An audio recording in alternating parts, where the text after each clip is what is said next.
चला मुलांनो, स्कॉलरशिपच्या परीक्षेत 2021 साली हा प्रश्न आला होता. पहा, आपण पुन्हा चौरसाचाच प्रश्न घेतलाय. सोबतच्या आकृतीत प्रश्नचिन्ह. आता मधली संख्या शोधायची. पहा इथं म्हणजे आपल्याला कडेच्या 2 अंकामध्ये काय संबंध आहे हा शोधून काढायचा आहे. पहा मग आता या ठिकाणी जर केलं आपण, पहा आता 3 आणि 6 9, 9 आणि 9 18 ही बरोबर आली मधली संख्या. पण इथं तेच लागू होतं का? पहा 9 आणि 4 किती झाले? 13. 13 आणि 4 17 होतात. पहा इथं 17 नाहीये तर 14 आहेत मध्ये, म्हणजे तो काही नियम लागू होत नाही. मग कोणता नियम लागू होईल? पहा आता इथं आपण जर बघितलं तर सगळ्या संख्या नीट निरीक्षण जर केलं तर या सगळ्या संख्या वर्ग संख्या आहेत. पहा 4, 49, 9, 36, 16 आणि 25 या सगळ्या कशाचा कशाचा वर्ग आहे. मग आता 4 कशाचा वर्ग आहे? म्हणजे 4 वर्गमुळात 4 आणि वर्गमुळात 49, म्हणजे 4 कशाचा वर्ग आहे?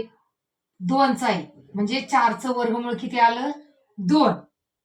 आणि याचं वर्गमूळ किती आलंय? 49चं वर्गमूळ किती आलंय? 7.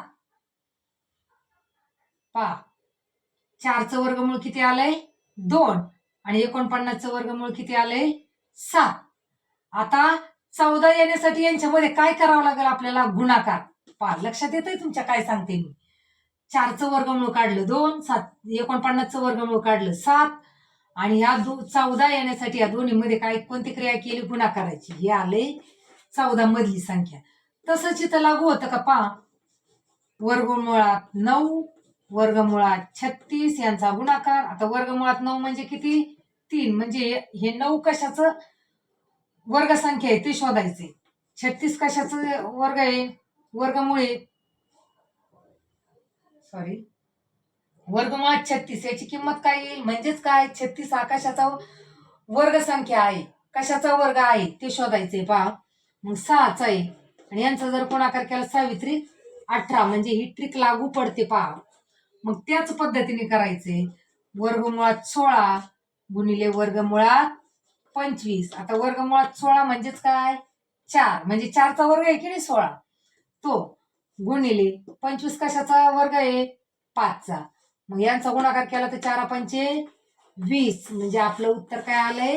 पर्याय क्रमांक 4. उदाहरण सांगितलेले लक्षात येतात कसे सोडवायचे ती, संबंध कसा लावायचा आहे.